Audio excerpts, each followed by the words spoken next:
नमस्कार दोस्तों, postal promotion online classes यानी पीपी ऑनलाइन क्लासेस में एक बार फिर से आप सबका बहुत बहुत स्वागत है। दोस्तों, अभी हम लोगों का जो टॉपिक चल रहा था वो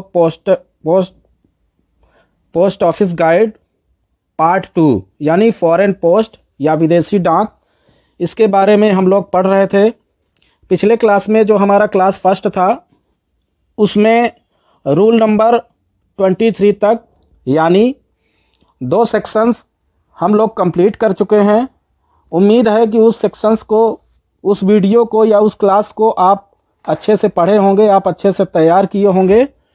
आइए अब स्टार्ट करते हैं आपका सेकंड क्लास लेक्चर, जिसमें आप पोस्ट ऑफिस गाइड पार्ट 2 का ही सेकंड क्लास में पढ़ेंगे।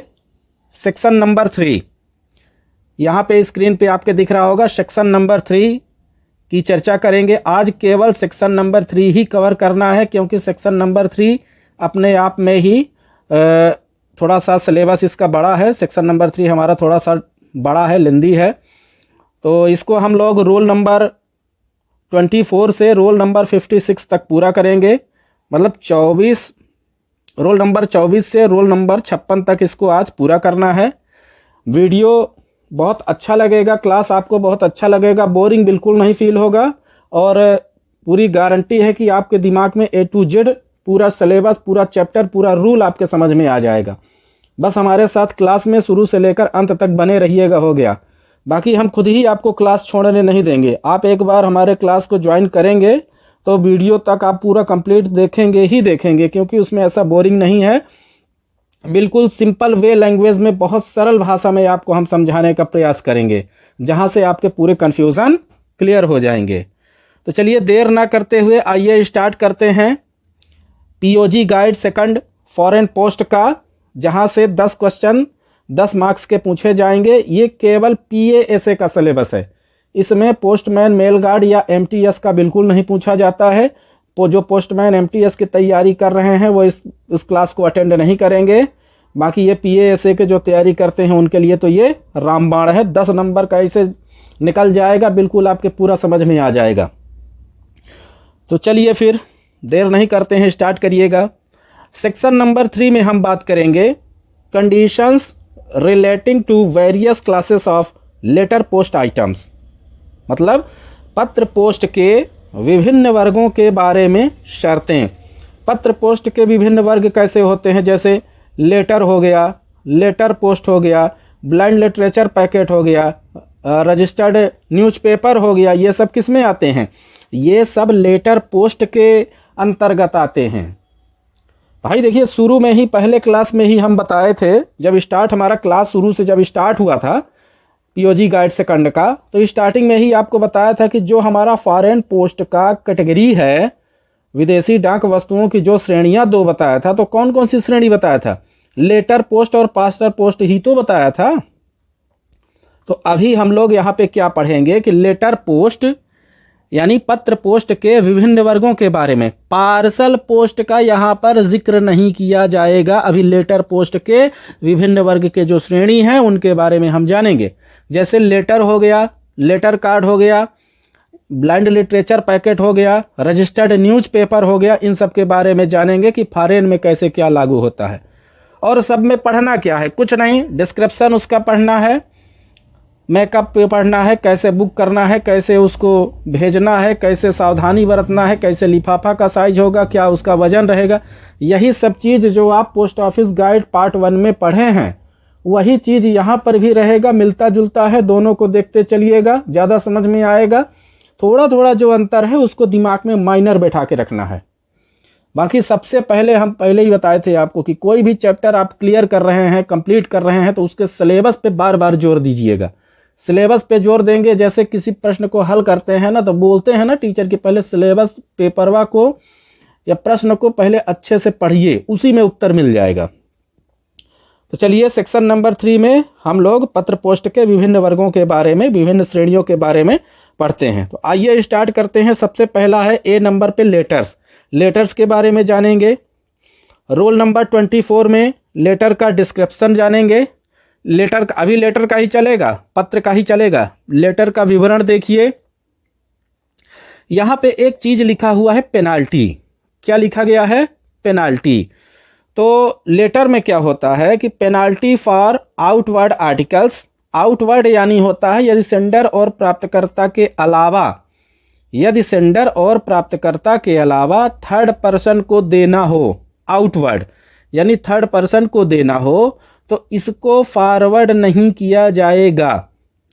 मतलब या सेंडर को मिले या तो वो लेटर प्राप्तकर्ता को मिले, एड्रेसी को, भाई नहीं बटेगा तो लौट के सेंडर को आएगा, बढ़ जाएगा तो एड्रेसी को मिलेगा। तो इसको हम बोलते हैं कि फॉर आउटवर्ड आर्टिकल्स के लिए क्या पेनाल्टी है, उसके बारे में हम चर्चा करेंगे।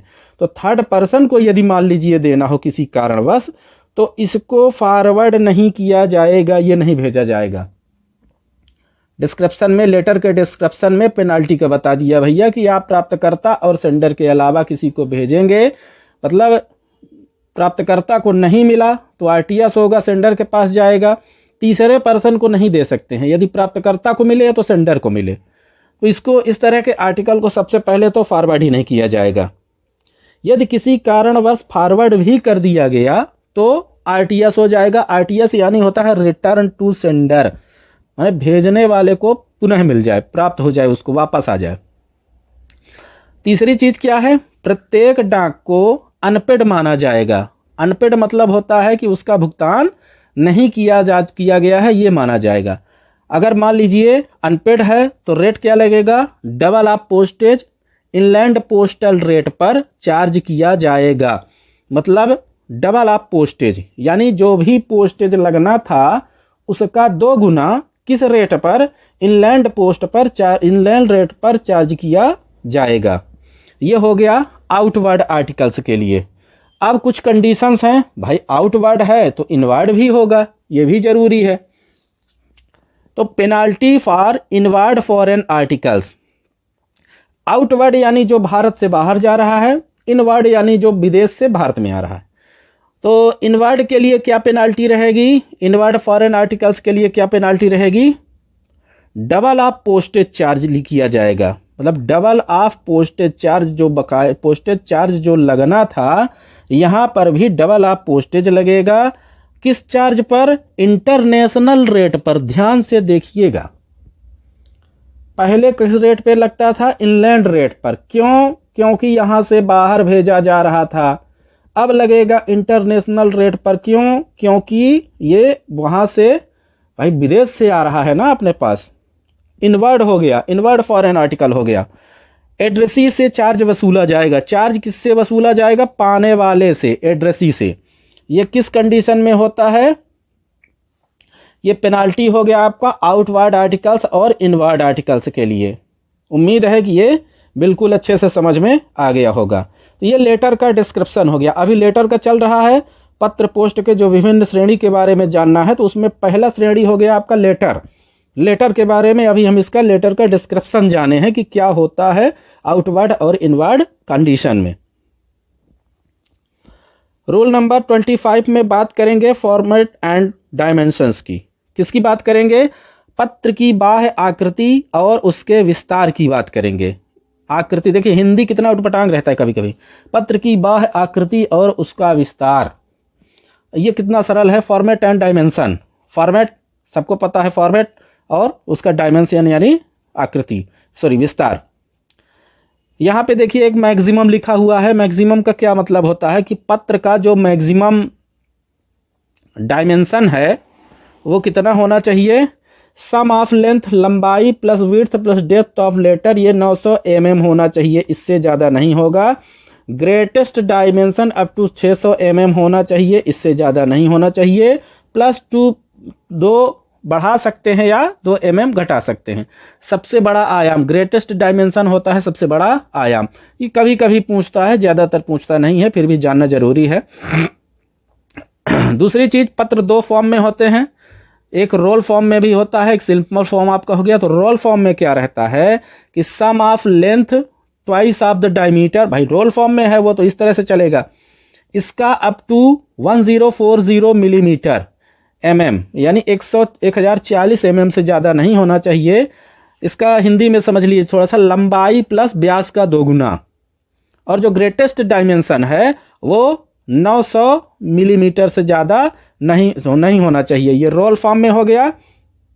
अभी इसके पहले जो बताए थे वो रोल फॉर्म में नहीं था। वहाँ पे ग्रेटेस्ट डायमेंशन 600 mm का था, यहाँ पे 900 mm का है। बात समझ में आ गई।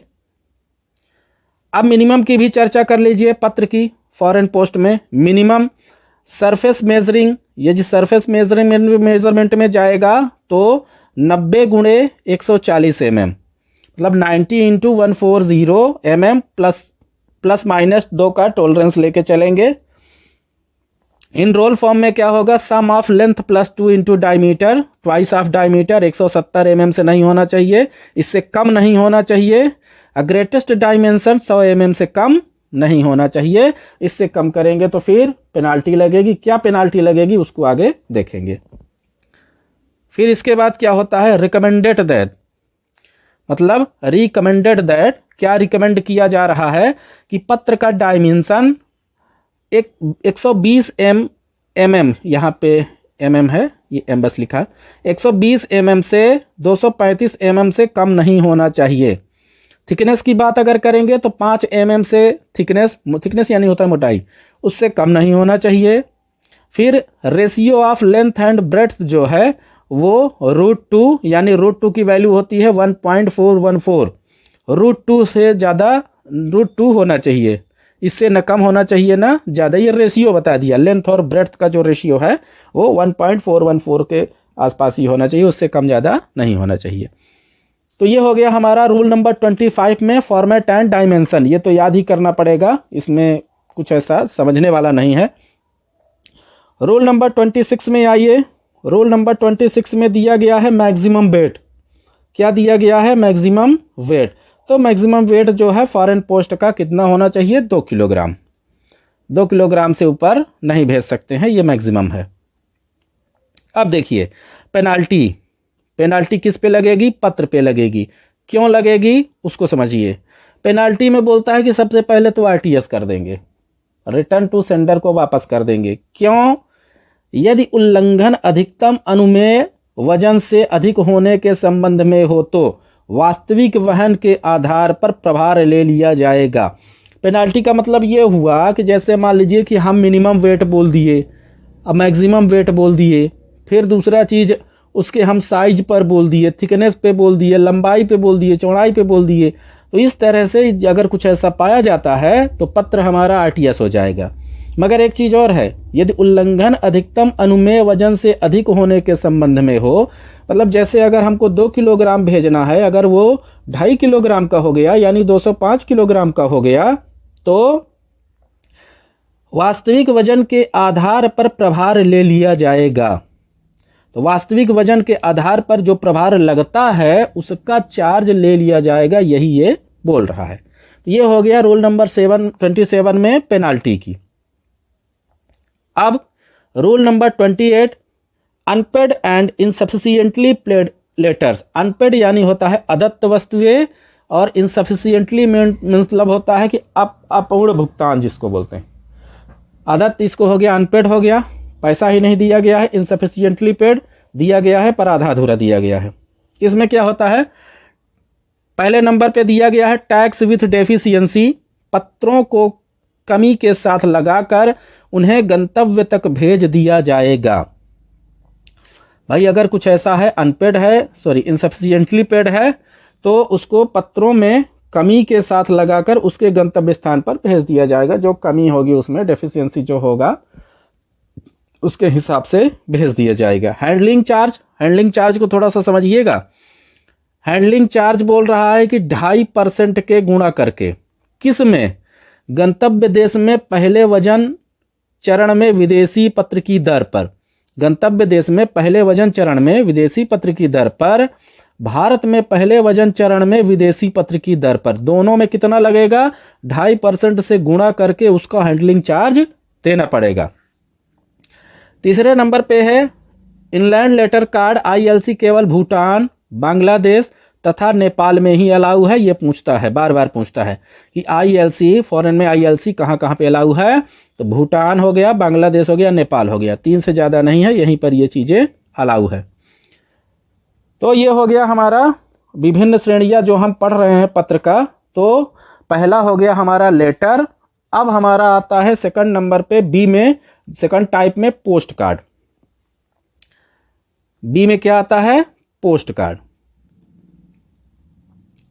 अब इसका भी डिस्क्रिप्शन जानेंगे, इसका भी डायमेंशन जानेंगे, वही सब चीजें ऐसे चलता है जैसे आप पोस्ट ऑफिस गाइड पार्ट 1 में पढ़े हैं।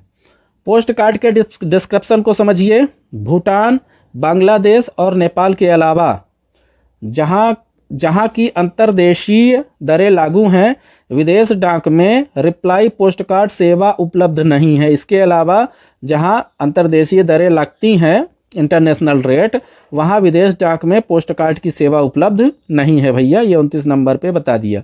अब सब जो पढ़ेंगे अभी पोस्ट कार्ड के बारे में ही है। अब जैसे डायमेंशन लिखा हुआ है, माप लिखा है, तो यहाँ बताने की जरूरत नहीं है कि हम किसका डायमेंशन पढ़ रहे हैं। अभी लेटर का था, लेटर का डायमेंशन पढ़े थे। अब पोस्ट कार्ड का है, पोस्ट कार्ड का डायमेंशन पढ़ेंगे। प्राइवेट पोस्ट कार्ड में ज़्यादातर प्राइवेट पोस्ट कार्ड ही होते हैं। मैक्सिमम जो इसका माप है या साइज है तो 105 mm से 148 से 105 × 148 mm होगा। मिनिमम 90 × 140 होता है। ये बार बार पूछा जाता है कि पोस्ट कार्ड का मिनिमम माप डायमेंशन क्या होता है, तो 90 × 140 mm होता है। 90 mm × 140 mm। लेंथ वही, विड्थ इंटू √2 ±2 mm, मतलब टॉलरेंस है इसका। लंबाई उसका विड्थ का गुणा कर देंगे √2 से, वही उसका लंबाई हो जाएगा। पोस्ट कार्ड में अन्य शर्तें भी हैं, आइए उसको देख लेते हैं क्या अन्य शर्तें हैं। रोल नंबर 31 में पोस्ट कार्ड को मोड़ना, काटना या उनमें कोई बदलाव नहीं करना चाहिए। साथ ही साथ पोस्ट कार्ड के साथ कुछ भी नत्थी करके नहीं भेजना है। पोस्ट कार्ड एक सिंगल एनवेलप होता है, लिफाफा की तरह होता है छोटा सा, उसमें कुछ भी ऐसा नत्थी वत्थी करके नहीं भेजना है, नहीं तो वो जाएगा ही नहीं। पते की तरफ, दूसरे नंबर पे पते की तरफ प्राप्त करता। देखिए अब ये सब चीज़ों को कोई इस्तेमाल नहीं करता है, पर भाई रूल में है तो पढ़ना है, सिलेबस में है तो पढ़ना है, क्या करेंगे। पोस्ट कार्ड में जो अभी बता रहे थे आपको अन्य शर्तों में, दूसरा शर्त यह है कि पते की तरफ यानी फ्रंट साइज पर प्राप्तकर्ता का पता, पोस्टेज या फ्रैंकिंग और विभागीय संकेतों के लिए सुरक्षित रखना चाहिए। मतलब कि पते की तरफ जो फ्रंट में होता है तो प्राप्तकर्ता का पता लिखने के लिए, पोस्टेज चिपकाने के लिए, फ्रैंकिंग करने के लिए, अन्य जो विभागीय संकेत होते हैं जो लिखा रहता है ना, कभी उसमें लिखा रहता था OIPS, OIGS, on India government services, इस तरह से कुछ और अगर ऐसा होता है तो उसके लिए जगह सुरक्षित करके रखना चाहिए। मुख्य भाग के लेफ्ट हैंड साइड में यानी बाएं, लेफ्ट हैंड बाएं हाथ में, बाएं हाथ की तरफ उसका आधा भाग प्रेषक के लिखने के लिए छोड़ना चाहिए। मुख्य भाग जैसे मान लीजिए ये पोस्ट कार्ड का मुख्य भाग हो गया। अभी तक हम लोग क्या करते थे, postage right hand top corner पे लगाते थे, एड्रेस सेंडर का यहाँ पे लिखते थे, तो आधा भाग जो है प्रेषक के लिखने के लिए छोड़ा जाता है। इसका आधा भाग प्रेषक के लिखने के लिए छोड़ा जाएगा।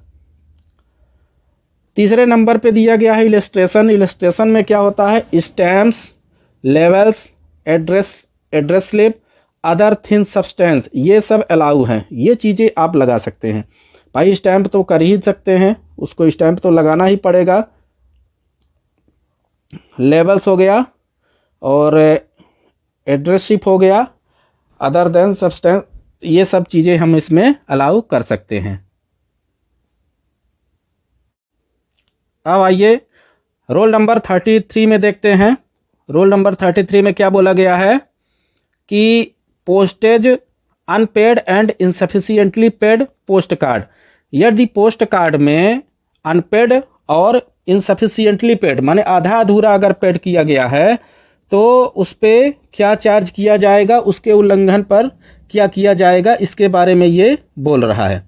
तो जो चीज़ें वहाँ पर था हम 28 रूल में अभी पढ़े हैं, मतलब लेटर के लिए जो पढ़े हैं वही चीज़ पोस्ट कार्ड में भी लागू होगा। अभी हम वहाँ पे बताए थे कि यदि मान लीजिए टैक्स विथ डेफिशिएंसी में है तो वहाँ पर पत्र की कमी के साथ लगाकर उसको भेज दिया जाता था, उसी तरह पोस्ट कार्ड में भी भेज दिया जाएगा। हैंडलिंग चार्ज में 2.5% से गुणा करके 2 जगह पे वो चार्ज किया जाता था। तो ये सी चीज़ें क्या होती हैं, पोस्ट कार्ड में भी लागू होंगी। सी नंबर यानी तीसरे नंबर पे पढ़ेंगे। अभी क्या पढ़े हैं, लेटर के बारे में जान चुके हैं विभिन्न श्रेणियों में, पोस्ट कार्ड के बारे में जान चुके हैं, उसका डिस्क्रिप्शन, डायमेंशन, उसकी शर्तें क्या है, उन शर्तों को उल्लंघन करने पर क्या होता है, उस सब चीज़ें हैं। और बाकी पोस्टेज अनपेड है तो क्या है। यहाँ पे थोड़ा सा एक चीज़ ये देख लीजिएगा कि देखिए रोल नंबर जो हमारा 32 है, इसको थोड़ा सा देख लीजिए, छूट गया था। शर्तों के भंग करने पर जुर्माना या पेनल्टी, शर्तों के उल्लंघन पे क्या जुर्माना लगेगा। यदि ये सब चीज़ें जो अभी पोस्ट कार्ड में शर्तें हम बताए हैं 31 में, 31 नंबर रोल में जो बताए हैं, यदि उनका उल्लंघन किया जाता है तो क्या होगा, पत्र के रूप में माना जाएगा। पोस्ट कार्ड को भैया पत्र के रूप में माना जाएगा, तद अनुसार डाक शुल्क लिया जाएगा, और पत्र के रूप का जो डाक शुल्क लगता था वही चीज़ लिया जाएगा। इसलिए रोल नंबर 31 में जो शर्तें हैं उसको देख कर ही पोस्ट कार्ड का भेजना चाहिए, उसको भेजना है। आइए चर्चा करते हैं सी टाइप में। सी टाइप में दिया गया है तीसरे नंबर पे प्रिंटेड पेपर यानी मुद्रित पुस्तकें। मुद्रित पुस्तकें के बारे में जान लीजिए। डिस्क्रिप्शन सबका है, उसका भी रहेगा। डिस्क्रिप्शन में क्या था, फॉरेन पोस्ट की प्रिंटेड पेपर सेवा इनलैंड पोस्ट की सेवा की तरह ही रहती थी। देखिए इनलैंड पोस्ट यानी पीओजी गाइड फर्स्ट में भी हम लोग प्रिंटेड पेपर्स के बारे में पढ़े थे, उसी तरह से यहाँ पे भी है।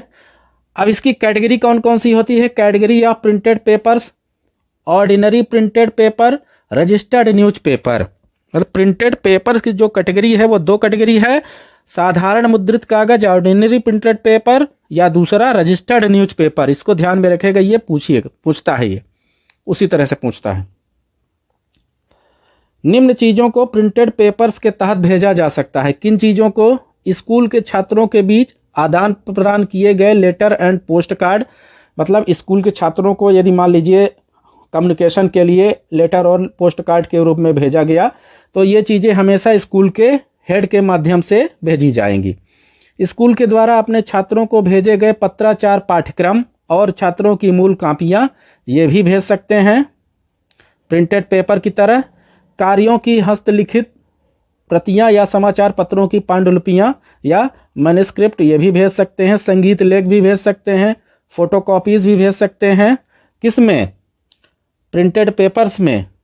कंप्यूटर प्रिंटर्स के प्राप्त किए गए इम्प्रेशंस, इसको भी भेज सकते हैं, ये पेपर में ही रहता है। मानार्थ प्रतियों के रूप में भेजी गई डायरी और डेस्क कैलेंडर प्रिंटेड माने जाएंगे। इसको ध्यान रखिएगा, मानार्थ प्रतियों के रूप में जो डायरी और डेस्क कैलेंडर भेजे जाते हैं वो भी प्रिंटेड पेपर्स के रूप में ही माने जाएंगे। ये सब चीज़ें हम इनके साथ में प्रिंटेड पेपर्स के रूप में भेज सकते हैं। फिर चौथे नंबर पे क्या बोला गया है, अभी वही डिस्क्रिप्शन ही चल रहा है प्रिंटेड पेपर्स का। निम्नलिखित चीज़ें प्रिंटेड पेपर्स के हिसाब से या उसके अंतर्गत नहीं भेजी जाएंगी। कौन कौन सी चीज़ें हैं, एक नंबर पे दिया गया है टाइपराइटर के जरिए निकाले गए कागज़, किसी भी प्रकार की मशीन या टाइपराइटिंग या हाथ के द्वारा उतारी गई प्रतियां, फिल्में और ध्वनियाँ, पंच किए हुए कागज़ के टैप और ऑटोमेटिक डाटा प्रोसेसिंग कार्ड, ये सब चीज़ें हम उसमें प्रिंटेड पेपर्स में नहीं उसके अंतर्गत नहीं भेज सकते हैं। 5वें नंबर पे थोड़ा सा दिया गया है, प्रिंटेड पेपर के ऊपर कुछ लिखा नहीं होना चाहिए। प्रिंटेड पेपर्स के ऊपर कुछ नहीं ऐसा लिखा होना चाहिए। निजी पत्राचार का कोई भी दस्तावेज उसके साथ में नहीं होना चाहिए, नहीं तो वो कैंसिल हो जाएगा। शादी नोट में देख लीजिएगा, शादी के कार्ड प्रिंटेड पेपर्स के अंतर्गत आते हैं। वो किसके अंतर्गत आते हैं, प्रिंटेड पेपर्स के अंतर्गत आते हैं। अब आइए देखते हैं रोल नंबर 35। रोल नंबर 35 यानी 35 नंबर पे क्या बताया गया है उसको समझते हैं। 35 नंबर पे दिया गया है एडिशंस और अल्ट्रेशन, मतलब स्वीकार परिवर्धन या संशोधन, इसके बारे में समझते हैं। सेंडर और एड्रेसी का उनकी हैसियत उनके व्यवसाय और उनके पदवी का उल्लेख करते हुए बिना उल्लेख किए हुए नाम या पते में संशोधन किया जा सकता है। मतलब एडिशन यानी होता है कोई चीज़ उसमें जोड़ना, स्वीकार करना, अल्ट्रेशन यानी उसमें संशोधन करना। तो पहले चीज़ तो ये है कि सेंडर और एड्रेसी, भेजने वाले और पाने वाले का उनकी हैसियत, व्यवसाय और पदवी का उल्लेख करते हुए या बिना किसी उल्लेख के भी नाम में परिवर्तन या पते में संशोधन किया जा सकता है। डाक वस्तु को भेजने का स्थान और तारीख, इसमें हम परिवर्तन कर सकते हैं। केवल डाक वस्तु से संबंधित क्रम संख्या या रजिस्ट्री संख्या, इसमें भी हम परिवर्तन कर सकते हैं। तो ये चीज़ों में हम इसमें एडिशन और अल्ट्रेशन अलाउ है, इसको हम कर सकते हैं। Roll number 36, printed papers sent in form of cards, कार्डों के रूप में भेजे गए मुद्रित कागज। इनके बारे में क्या चीज़ें बता रहा है कि पोस्ट कार्ड के आकार प्रकार के प्रिंटेड पेपर्स बिना किसी आवरण, पोस्ट कार्ड के जो आकार प्रकार के प्रिंटेड पेपर उस तरह के होते हैं, उनको बिना किसी आवरण या खुले हुए भेजे जा सकते हैं, बशर्ते, कौन सी शर्त है कि वे सभी शर्तों को पूरा करते हों। माने प्रिंटेड पेपर्स की जो शर्तें हैं उनको ये खुले आवरण वाले भी पूरा करते हों, तो उनको हम इस तरह से भेज सकते हैं। पोस्ट कार्ड के रूप में भेजे गए प्रिंटेड पेपर्स के दाहिने हाथ यानी दाहिने हाथ का आधा चीज, राइट हैंड हाफ आधा पोर्शन, प्राप्तकर्ता के एड्रेसी, पूर्व अदायगी और सेवा संबंधी हिदायतों का लेवल या लेवल्स के लिए सुरक्षित कर दिया जाता है। वहां पर भी देखिए सुरक्षित करते थे पोस्ट कार्ड में भी, यहाँ पर भी कुछ ना कुछ स्पेस, थोड़ा सा उसमें परिवर्तन होता है, बाकी आधा भाग उसमें यहाँ पर भी रखते हैं। 37 नंबर पे आता है रोल नंबर 37 में मेकअप एंड पैकिंग, बनावट और पैकिंग किसकी, प्रिंटेड पेपर्स की, क्योंकि अभी हम प्रिंटेड पेपर्स ही पढ़ रहे हैं जो कि लेटर पोस्ट आइटम का ये कैटेगरी है, उसका भाग है। सामान्य नियमों के अलावा प्रिंटेड पेपर्स की पैकिंग इस प्रकार होनी चाहिए कि उसके अंदर की जांच आसानी से हो जाए और जल्दी से उसको किया जा सके, इसलिए उसकी पैकिंग बहुत सिंपल तरीके से होनी चाहिए, जिससे क्या जांच करने में उसकी जांच भी की जा सके, उसमें ज़्यादा आसानी हो और टाइम भी ना लगे। दूसरे नंबर पे क्या दिया है, इनके एड्रेस साइड की तरफ, एड्रेस साइड माने फ्रंट में, प्रिंटेड पेपर्स आर इम्प्राइम्स, ये चीज लिख देना चाहिए। दो में से एक चीज लिखना है, चाहे तो आप प्रिंटेड पेपर्स लिख दीजिए फ्रंट साइड में या इम्प्राइम्स लिख दीजिए, इनमें से कोई एक चीज आपको लिखना पड़ेगा। अब रजिस्टर्ड न्यूज़पेपर, ये भी प्रिंटेड पेपर्स के अंतर्गत आता है। बताया था कि प्रिंटेड पेपर्स में ऑर्डिनरी प्रिंटेड पेपर्स हो गए, साधारण मुद्रित कागज जिसको बोलते हैं, और दूसरे नंबर पे रजिस्टर्ड न्यूज़पेपर। तो ऑर्डिनरी प्रिंटेड पेपर्स के बारे में तो जान लिए, ये कैटेगरी है प्रिंटेड पेपर्स की। अब आइए जानते हैं रजिस्टर्ड न्यूज़पेपर के बारे में, जो कि प्रिंटेड पेपर्स का ही एक भाग है, उसका भी एक कैटेगरी है। रजिस्टर्ड न्यूज़पेपर यानी होता है पंजीकृत समाचार पत्र। क्या होता है ये, पंजीकृत समाचार पत्र। यह इनलैंड पोस्ट की तरह ही रहता है, बस पोस्टेज रेट इसमें अलग रहता है। फॉरेन पोस्ट के लिए रजिस्टर्ड न्यूज़पेपर थोक में पोस्ट करने के लिए उन्हें चाहिए कि अलग से लाइसेंस ले ले। जैसे मान लीजिए कि रजिस्टर्ड न्यूज़पेपर फॉरेन पोस्ट में थोक में हमको भेजना है, तो उसके लिए अलग से लाइसेंस लेना पड़ेगा। Registered newspaper under cash payment scheme में registered number, licence number, under cash payment system के लिए लाइसेंस प्राप्त, ये सब चीज़ें उसमें लिखा होना चाहिए, जो उसमें भी होता था आपके इनलैंड पोस्ट में भी। 5वें नंबर पे दिया गया है पोस्टेज पेड या पोर्ट पेई। ये शब्द कम से कम, पोस्टेज पेड, देखिए पूछ लेता है कि पोस्टेज पे का मतलब क्या होता है। इसको पोस्टेज पेड यानी पेड भुगतान किया हुआ, और पोर्ट पेई, ये शब्द कम से कम 20 mm या 15 mm चौखटे के भीतर लिखा होना चाहिए। इतने कॉलम के अंदर, इतने जगह के अंदर ही इसको लिखा होना चाहिए। अब प्रिंटेड पेपर्स के डायमेंशन की बात करें तो सेम एज लेटर पोस्ट की तरह होता है। किसकी तरह होता है, लेटर पोस्ट की तरह होगा। जो इसका डायमेंशन है जो लेटर पोस्ट में था उसी तरह रहेगा। अब थोड़ा सा मैक्सिमम वेट की बात करेंगे। तो प्रिंटेड पेपर्स, रजिस्टर्ड न्यूज़पेपर्स, इसका 2 किलोग्राम तक। Printed papers containing only books and, देखिए 2 चीज़ें हैं इसमें मैक्सिमम वेट में। पहले नंबर पे है प्रिंटेड पेपर्स या रजिस्टर्ड न्यूज़पेपर्स, ये 2 किलोग्राम से ज़्यादा नहीं होना चाहिए।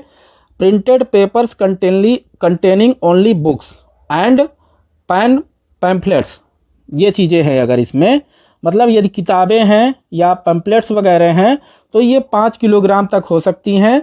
मगर यदि केवल प्रिंटेड पेपर्स है, रजिस्टर्ड न्यूज़पेपर है तो मैक्सिमम 2 किलोग्राम तक होगा। यदि उसमें किताबें हैं, पैम्फलेट्स वगैरह हैं तो वो 5 किलोग्राम तक हो सकता है। 41 नंबर पे दिया गया है रूल नंबर पेनल्टी, शर्तों का उल्लंघन करने पर दंड। क्या दंड मिलेगा? शर्तों का उल्लंघन करने पर आरटीएस हो जाएगा। सबसे पहली धमकी यही देता है विभाग की, आरटीएस कर देंगे, लौटा देंगे सेंडर को। यदि पोस्टेज प्रीपेड ना हो तो डबल ऑफ डेफिशिएंसी के साथ चार्ज लगेगा। प्रीपेड नहीं है, अगर प्रीपेड नहीं है तो डबल ऑफ डेफिशिएंसी वहाँ पर भी चार्ज लगता था, यहाँ पर भी लगेगा, यहाँ फॉरेन पोस्ट के हिसाब से लगेगा। सेंडर चाहे तो फ्रेश या दोबारा रीपोस्ट कर सकता है फ्रेश रैपर के साथ, नए रैपर के साथ सेंडर की यदि इच्छा हो तो वो दोबारा से उसको रीपोस्ट कर सकता है। यदि प्रिंटेड पेपर्स कार्ड के रूप में हो या कार्ड के फॉर्म में हो तो उसे लेटर की तरह ट्रीट किया जाएगा। कार्ड के फॉर्म में है तो लेटर की तरह ट्रीट करेंगे भैया। यदि पोस्टेज बैक साइड में लगा हो तो उसे अनपेड मान लेंगे। पोस्टेज फ्रंट साइड में लगेगा और यदि उसमें पेपर कार्ड के फॉर्म में रहेगा तो सबसे पहले तो उसको लेटर की तरह मान लेंगे, सीधी बात है। ये 2 चीज़ें भी उसमें होना चाहिए शर्तों में। बाकी ये पेनाल्टी के बारे में बता दिया गया है। अब आइए आगे आते हैं रोल नंबर 42 यानी रोल नंबर 42 में क्या कहा गया है? पोस्टेज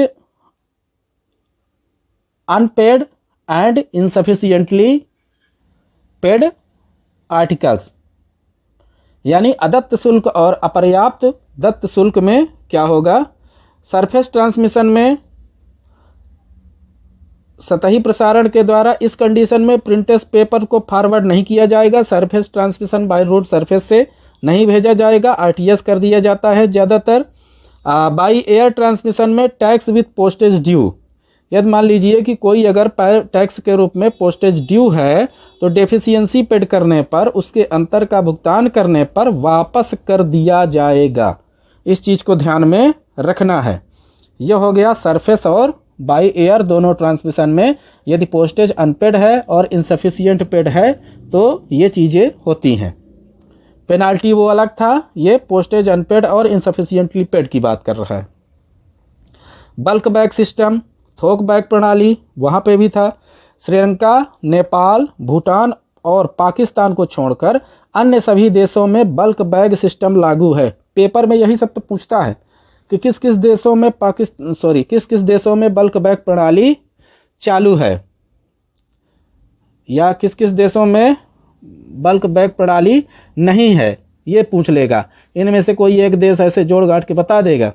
तो बल्क बैग सिस्टम की क्या विशेषताएं होती हैं, थोड़ा इसको समझ लीजिए। जांच में आसानी होती है। Wait maximum bulk bag minimum 5 kilogram, maximum 30 kilogram. Address के साथ में रेक्टेंगुलर लेवल में क्या लिखना होता है? एड्रेस के साथ में रेक्टेंगुलर लेवल यानी 90x140 mm में इसमें नेम, वज़न, कंटेंट, ये सब जानकारी आप लिख सकते हैं। बल्क बैग सिस्टम में ये सब चीज़ें आप उसमें लिख सकते हैं, नोट कर सकते हैं। बल्क बैग रजिस्टर्ड और अनरजिस्टर्ड दोनों माध्यम से भेजे जा सकते हैं, मतलब रजिस्टर्ड के माध्यम से भी जाएगा, अनरजिस्टर्ड में भी चला जाएगा। बल्क बैग के लिए हेड ऑफ सर्किल के यहाँ एप्लीकेशन देना पड़ता है। हेड ऑफ सर्किल द्वारा यदि सिक्योरिटी और वैल्यू को जमा किया जाने का निर्धारण हेड ऑफ सर्किल यानी सीपीएमजी द्वारा ही निर्धारित किया जाएगा कि कितना सिक्योरिटी और कितना वैल्यू उसका बल्क बैग का जमा करना है। प्रिंटेड पेपर्स 25 पेज से ज़्यादा नहीं होना चाहिए। यदि आप प्रिंटेड पेपर्स भेज रहे हैं बल्क बैग में तो 25 पेपर से ज़्यादा नहीं होना चाहिए। आवेदन की प्रक्रिया थोड़ा सा समझ लीजिए। अब इसमें देखिए आता नहीं है पर समझे रहिएगा क्या करना है, कहीं से भी पूछ सकता है। बल्क बैग भेजने वाला सुरक्षा जमा राशि पीओएसबी या डिपॉजिट अकाउंट या हेड ऑफ सर्किल को एनएससी की गिरवी रख के एसबीआई बैंक से गारंटी सबसे पहले तो वो लेगा। लाइसेंस जारी उसका कर दिया जाएगा जब, तो प्रत्येक अगले महीने की 10 तारीख को उसको बिल भेजा जाएगा। बिल प्राप्ति के 7 दिनों के भीतर बिल का पेमेंट करना है। ये सब डेट पूछता है कि बल्क बैग के लिए बिल कब जनरेट होता है, तो 7 दिनों के भीतर बिल का निपटान करना है और 10 तारीख को बिल भेजा जाएगा। बिल का भुगतान न करने पर लाइसेंस रद्द कर दिया जाएगा और इसमें एक्ट 1898 के तहत धारा 12 में दंड भी होगा कुछ न कुछ, और ग्राहक के सिक्योरिटी राशि से पैसा काट लिया जाएगा। जो सिक्योरिटी और वैल्यू जमा किए थे तो सिक्योरिटी से उसको पैसा काट लिया जाएगा। हेड ऑफ सर्किल बिना कारण बताए 7 दिनों के भीतर 7 दिनों के नोटिस के साथ लाइसेंस को रद्द कर सकता है। हेड ऑफ सर्किल सीपीएमजी को इसका अधिकार है। हेड ऑफ सर्किल के द्वारा ही लाइसेंस रिन्यू किया जाएगा। किसका? बल्क बैग का। कस्टम आइटम वाले बैग पर बैग की गर्दन पर या ग्रीन लेवल में C1 फॉर्म बंधा होना जरूरी है। कस्टम लेवल वाले में माने जो इनका कस्टम डिक्लेरेशन का जो होता है उसके संबंध में ये बोल रहा है। क्या बोल रहा है कि उन सब चीज़ों में ग्रीन लेवल में बैग की गर्दन पर वो सब चीज़ लगा होना चाहिए, टैग लगा होना चाहिए और C1 फॉर्म उसके साथ में बंधा होना चाहिए। प्राप्तकर्ता प्राप्ति के 3 दिनों के भीतर खाली बैग लौटा देना है। प्राप्तकर्ता जैसे मान लीजिए कि उसका बल्क बैग मिल गया तो 3 दिनों के भीतर खाली बैग को वापस करना है। पूछता है ये सब कि बल्क बैग का खाली बैग कितने दिनों के अंदर रिटर्न करना रहता है। तो ये हो गया दोस्तों तीसरे नंबर प्रकार में। जो लेटर का प्रकार था वो तीसरे नंबर का हम लोग पढ़ चुके हैं। कौन कौन सा पढ़े हैं? Letter, post card, printed papers. अब आइए चौथे नंबर पे पढ़ते हैं स्मॉल पैकेट्स। किसके बारे में पढ़ेंगे? स्मॉल पैकेट्स के बारे में। अब इसका भी डिस्क्रिप्शन देख लीजिए स्मॉल पैकेट्स का भी। स्मॉल पैकेट सेवा का उद्देश्य डाक के माध्यम से सामान की छोटी मात्राएं जैसे गिफ्ट, बिक्री योग्य मूल्य की वस्तुएं, सौदे के नमूने, सैंपल्स इत्यादि चीजें भेजी जा सकती हैं स्मॉल पैकेट के माध्यम से, छोटे पैकेट के माध्यम से। इसके अंतर्गत शिलालेख, इंस्क्रिप्शंस या कोई अन्य लेख हो, personal communication, third person documents, कोई डाक टिकट या पूर्व अदायगी या कोई रूप में चाहे रद्द किया गया हो या नहीं, चाहे रद्द हो चाहे रद्द ना हो, आर्थिक मूल्य वाला कोई कागज, ये सब नहीं होना चाहिए।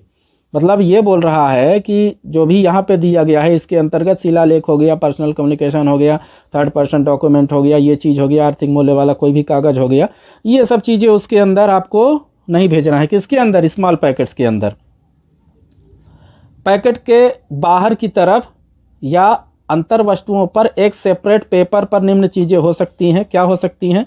मतलब पैकेट के बाहर या अंदर सेपरेट से address of sender and addressee, भेजने वाले का और पाने वाले का नाम इंडिकेशन के साथ, ट्रेडमार्क, शॉर्ट नोट्स में क्या रहेगा? प्रेषक और प्राप्तकर्ता के बीच हुए पत्राचार का संदर्भ, रजिस्ट्री नंबर, वैल्यू कीमत, वेट या साइज, आकार, मात्रा, ये सब चीज़ें उसमें आप भेज सकते हैं स्मॉल पैकेट्स में। कहाँ पे ये बोल रहा है? पैकेट के बाहर की तरफ या अंदर की तरफ सेपरेट एक पेपर में, ये सब चीज़ें स्मॉल पैकेट्स में अलाउ है। जो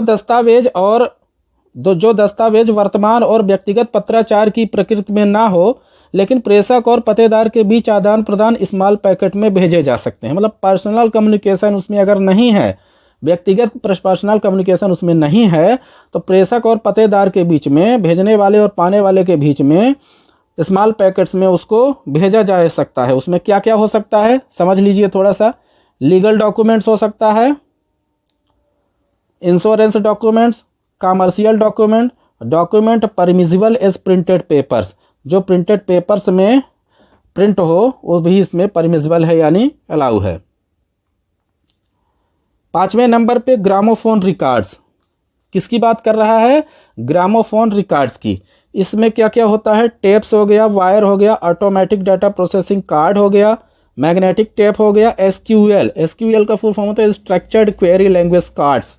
ये लैंग्वेज से संबंधित है, जो C++, SQL, जावा, .NET ये सब पढ़ते थे कंप्यूटर वाले, उनके लिए है ये सब चीज़ें भी ग्रामोफोन रिकॉर्ड्स के अंतर्गत स्मॉल पैकेट के माध्यम से आप भेज तो सकते हैं, परंतु इसमें कुछ भी पर्सनल कम्युनिकेशन नहीं होना चाहिए। इसमें कुछ भी अपना व्यक्तिगत जानकारी उसमें नहीं होना चाहिए।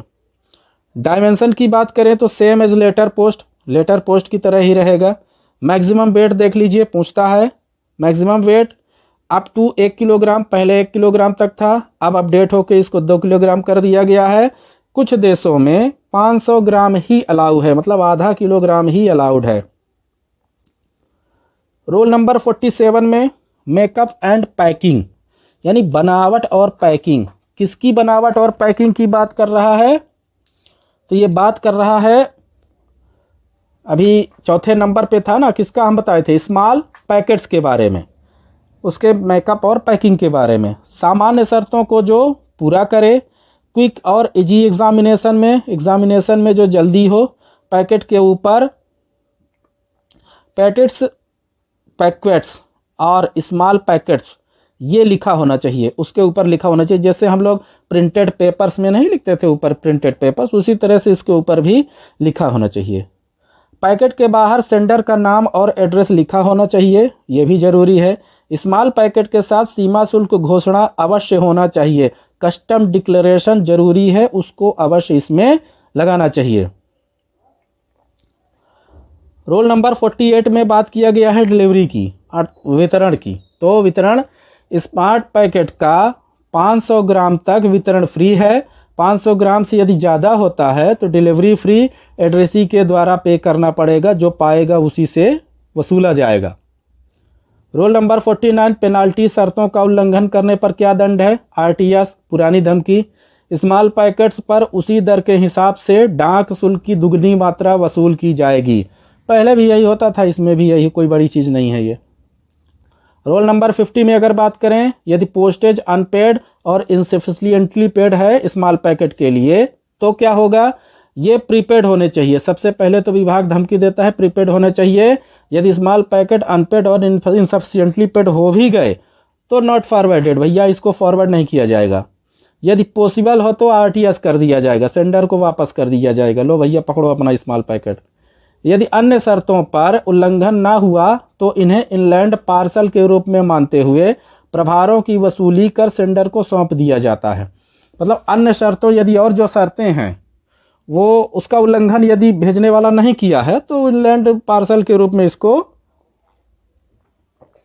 शुल्क की वसूली करके सेंडर को सौंप दी जाएगी। तो लास्ट नंबर पे हमारा है 5वें नंबर पे लेटर का जो विवरण था उसमें था लिटरेचर फॉर ब्लाइंड, यानी नेत्रहीनों के लिए साहित्य। अभी जो हमारा चल रहा था सेक्शन 3 का पत्र पोस्ट के विभिन्न वर्गों के बारे में जो पढ़ रहे थे, तो लेटर हो गया, पोस्ट कार्ड हो गया, प्रिंटेड पेपर्स हो गए, स्मॉल पैकेट्स हो गए। अब लास्ट में एक और हमारा बचा हुआ है लेटर्स फॉर ब्लाइंड, नेत्रहीनों के लिए साहित्य। इसके लिए अभी जान लीजिए, फिर ये आपका कंप्लीट हो जाएगा। सेक्शन 3 आपका पूरा हो जाएगा। सेक्शन 4 नेक्स्ट क्लास में हम लोग पढ़ेंगे। थोड़ा सा है, देख लीजिए, ध्यान में बिठाइएगा, जो पढ़िए ध्यान से पढ़िएगा। डिस्क्रिप्शन विवरण में देख लीजिए, आल्सो कार्ड सीसोग्राम पूछता है, बार बार पूछ चुका है कि ब्लेंड लिटरेचर को फॉरेन पोस्ट में क्या बोलते हैं, तो इसको सीसोग्राम भी बोला जाता है। इसके अंतर्गत क्या क्या चीज़ें हो सकती हैं, पेपर, पीरियोडिकल्स यानी पत्रिकाएं, बुक्स, प्लेट्स, साउंड रिकॉर्डिंग्स, ये सब चीज़ें जो दिया गया है, पेपर्स हो गया, पीरियोडिकल्स हो गया, बुक्स हो गया, ये सब हमारे ब्रेल में खुदी हुई होनी चाहिए। और साउंड रिकॉर्डिंग जो है वो institute for blinds, institute blinds में जो ब्लाइंड के जो स्कूल होते हैं, विद्यालय होते हैं, जो भी होगा उसके लिए DG सर्कुलर के अनुसार इसको भेज सकते हैं। निम्न चीज़ें नहीं होनी चाहिए, क्या नहीं होना चाहिए, इंस्क्रिप्शन, डॉक्यूमेंट्स और स्टैम्प्स, ये चीज़ें नहीं भेजना चाहिए या नहीं लगाना चाहिए। आप स्टैम्प्स भी नहीं लगाना है, फ्री रहता है। टाइटल, टेबल ऑफ कंटेंट्स, इनको छूट है, इनको आप भेज सकते हैं। टाइटल भेज सकते हैं, टेबल ऑफ कंटेंट्स उसमें क्या क्या है उसको भी भेज सकते हैं। रोल नंबर 52 में आइए, डायमेंशन की अगर बात करें, सेम एज डायमेंशन जैसा लेटर पोस्ट में था वैसा यहां भी रहेगा। रोल नंबर 53 मैक्सिमम वेट की अगर बात करें तो 7 किलोग्राम, इनलैंड रेट में भी वहां भी ऐसे चलता था, इतना था, सेम चीज है। मेकअप एंड पैकिंग यानी बनावट और पैकिंग ब्लेंड लिटरेचर की कैसे करना है, ऐसा पैक करिए कि इजी एग्जामिनेशन उसका आसानी से हो जाए। Front top right hand corner पर लिखा होना चाहिए, मतलब जैसे ये हो गया front top right hand corner पे जहाँ पोस्टेज लगाते थे, ब्लेंड लिटरेचर या सीसोग्राम या लिटरेचर फॉर ब्लाइंड, इनमें से कोई एक चीज यहाँ पर लिखा होना चाहिए। पोस्टेज डाक शुल्क की बात करें रोल नंबर 55 में तो निम्नलिखित चीज़ों में छूट है। किस किस चीज़ों में छूट है? पोस्टेज फ्री रहता है, रजिस्ट्रेशन फ्री रहता है, एक्नॉलेजमेंट फ्री रहता है, इंक्वायरी फ्री रहता है, ये सब चीज़ें क्या है, फ्री हैं। केवल क्या लगेगा, देखिए इंलैंड पोस्ट में तो हर चीज़ें फ्री थी, मगर यहाँ फॉरेन पोस्ट में केवल एयर सरचार्ज लगेगा, एक्नॉलेजमेंट जो प्रिंटेड पेपर्स में लिया जाता है वो चीज़ लगेगा, बाकी सब चीज़ें इसमें फ्री रहती हैं, जैसे इंलैंड में भी फ्री रहती थी, पीओजी गाइड फर्स्ट में भी। पेनाल्टी का देखिए, शर्तों का उल्लंघन करने पर इसमें भी दंड है, नहीं भेजा जाएगा, यदि शर्तें पूरा नहीं होती हैं तो नहीं भेजेंगे, आरटीएस कर दिया जाएगा, बहुत पुराना इनका है। और लेटर या पार्सल पोस्टेज इनलैंड पोस्ट जो भी लागू हो वितरण करते समय लिया जाएगा, अगर कुछ उसमें नियमों का उल्लंघन किया जाता है तब। सेंडर कैन रीपोस्ट, उसको सेंडर चाहे तो दोबारा से भी पोस्ट कर सकता है। तो ये हो गया दोस्तों हम लोगों का पीओजी गाइड पार्ट 2 में फॉरेन पोस्ट में अभी हम लोग पढ़े हैं सेक्शन 3 में क्या था, condition relating to various classes of letter post items, यानी पत्र पोस्ट के विभिन्न वर्गों के बारे में जानना। कौन कौन से वर्ग थे उसके, लेटर हो गया, पोस्ट कार्ड हो गया, और रजिस्टर्ड न्यूज़पेपर वगैरह जिसमें था, प्रिंटेड पेपर्स हो गया, आपका स्मॉल पैकेट हो गया, 5वें नंबर पे था ब्लेंड लिटरेचर पैकेट। सब के एक ही चीज़ें थी, डिस्क्रिप्शन था, पेनाल्टी क्या थी, उसका फॉर्मेट क्या था, डायमेंशन क्या था, दुनिया भर की चीज़ें, ज़्यादातर यही सब चीज़ें हम पढ़े हैं। जब आप उसको बार बार देखेंगे ना तो समझ में आ जाएगा। तो थोड़ा सा एक आपसे निवेदन है दोस्तों, जैसे आप लोग हमारा वीडियो देखते हैं, कोई भी व्यूज़ हमारा वीडियो व्यूवर देख रहा है तो चैनल को हमारे सब्सक्राइब जरूर करें, और हमारा जो वीडियो अगर आपको अच्छा लगता है तो आप लाइक बटन पे या थंब पे उसको जरूर टिक करिएगा। इससे क्या है कि हमारा थोड़ा सा मोटिवेशन बढ़ता है, हमें भी अच्छा लगता है, आप लोग सपोर्ट करते हैं। चैनल को सब्सक्राइब जरूर कर लीजिएगा, वीडियो अच्छा लगे तो लाइक और फॉरवर्ड भी करिएगा, ठीक है। तो चलिए इसी के साथ बहुत बहुत धन्यवाद सुनने के लिए, नमस्कार।